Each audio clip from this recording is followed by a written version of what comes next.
ઘણા લોકો વોટર થેરાપીના નામે ઘણું બધું પાણી એકસાથે પીવાની વાત કરતા હોય છે, જે આયુર્વેદ પ્રમાણે યોગ્ય નથી.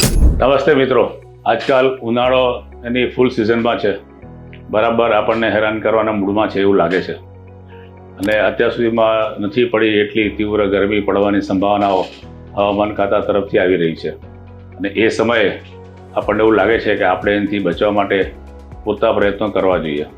અલબત્ત આપણે સૌ સક્ષમ છીએ, હોશિયાર છીએ, જાગૃત છીએ, છતાં પણ અમુક વાતો એવી છે કે જો ધ્યાન ઉપર લેવામાં આવે તો આપણે સૌ આ ઉનાળાની તીવ્ર ગરમીથી સારી રીતે બચી શકીએ એમ છે. આયુર્વેદ હંમેશા પોતાની દિનચર્યા ઋતુ અનુસાર બતાવતું રહ્યું છે અને એ પ્રમાણે આવા પ્રકારની ગરમીના સમયમાં આયુર્વેદ પ્રમાણે શું આપણે દિનચર્યા હોવી જોઈએ એની આપણે થોડીક પ્રાથમિક વાત કરીશું. સૌથી પહેલાં શક્ય હોય તો વહેલા ઉઠી જાઓ, સૂર્યોદય થાય તે પહેલાં ઉઠી જાઓ, રૂટીન સવારનું જે કામકાજ છે પતાવો, શરીરને ધીમે ધીમે ગતિમાં લાવવા માટેના પ્રયત્ન કરો, હળવા આસનો, પ્રાણાયામ, હળવે હળવેથી ચાલવાની જે તે ટેવ હોય તો એને ચાલુ રાખો. એક સાથું વધારે ન ચાલો, બહુ થાકી જવાય એટલી વધારે જોરદાર એક્સરસાઇઝ કે યોગાસન એવું ન કરો. જીમમાં જતા હોય તો પણ હળવા જે કસરતો છે એ જ કરવાનું રાખો. આખા દિવસ દરમિયાન પરસેવો બને એટલો ઓછો વળે એનું ખાસ ધ્યાનમાં રાખો. ઉનાળો છે એટલે પરસેવો તો વળશે જ, પણ છતાં જેટલું ઓછું બને એટલું આપણે કરીએ તો વધારે સારું રહેશે, કારણ કે ઉનાળાના કારણે વધારે પરસેવો વળવાને કારણે આપણને થાક વધારે લાગી જતો હોય છે, એટલે આપણે એ ન લાગે એ પ્રકારના પ્રયત્નો આપણે એના કરવા જોઈએ. સામાન્ય રીતે નાહવા વખતે પણ આપણે બહુ ઠંડુ પાણી પણ નહીં ને ગરમ પાણી પણ નહીં, એવું જે રૂમ ટેમ્પરેચરવાળું પાણી હોય એનાથી નાહવાનું રાખીશું તો આપણને વધારે સ્ફૂર્તિ અનુભવાશે. સવારે નાસ્તો કરતા હોય તો પણ ગરમ નાસ્તો, હળવો નાસ્તો આપ કરો. બપોરે પણ હળવો જ ભોજનનો આહાર લો, કેમ કે ભારે ખોરાક બને ત્યાં સુધી ટાળવાનું રાખો. દિવસ દરમિયાન થોડું થોડું પાણી વારંવાર પીવાનું રાખો. એક સાથે વધુ પડતું પાણી પીવું આયુર્વેદ હંમેશા ના પાડે છે.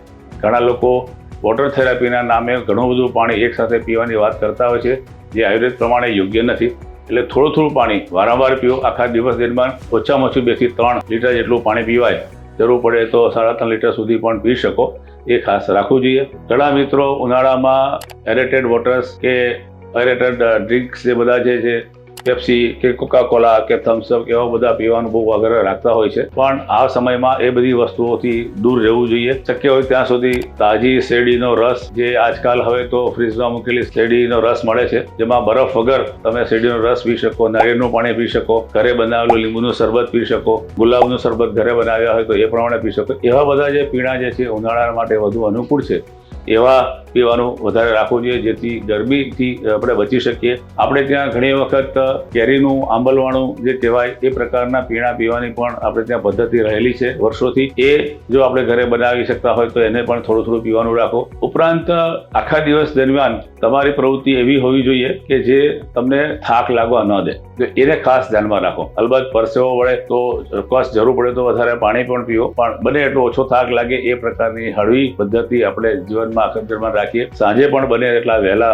સૂઈ જઈએ. 7 થી 7:30 ની આસપાસ આપણે ભોજન ગ્રહણ કરી લઈએ અને પછી 2 થી 2.5 કલાક બાદ તરત જ આપણે સૂવાનું રાખીએ. તો શું છે કે વચ્ચે જે ગાળો આપણને મળે છે તેના કારણે આપણને ભોજનને પચવા માટેનો પૂરતો સમય મળી રહે અને જમીને તરફ સુવાથી પણ પ્રશ્નો ઊભા થતા હોય છે. સાંજે જે જમવાનું રાખીએ આપણે તે એવા પ્રકારનું રાખીએ કે જે આપણને પાણી ઓછું પીવડાવે. ઘણા મિત્રોને ઢોકળા કે ખીચડી કે એવું જે ખાવાનું થાય ત્યાં પાણી વધારે પીવું પડતું હોય એ પરિસ્થિતિ થતી હોય છે. તો આવા સમયમાં સાંજના સમયમાં એ ખોરાક બને ત્યાં સુધી એને ટાળો, જેથી પાણી વધારે પડતું સાંજે પીવામાં, આમ પાણી તો પીવું જોઈએ પણ જમીને આવી રીતે પાણી પીવું પડે એ બહુ લાભકારક હોતું નથી, એટલે એને આપણે ટાળવું જોઈએ. સામાન્ય રીતે આ બધી નાની નાની ટિપ્સ છે, જેટલું આપણે જાળવીને આપણે કરીશું તો આ તીવ્ર ગરમીના સમયમાં આપણે આપણી તંદુરસ્તી વધુ સારી રીતે કરી શકીશું. ઈચ્છીએ કે આપ સૌ આ સમગ્ર તીવ્ર ગરમીના દિવસોમાં ખૂબ સ્વસ્થ રહો અને આનંદિત રહો. નમસ્કાર.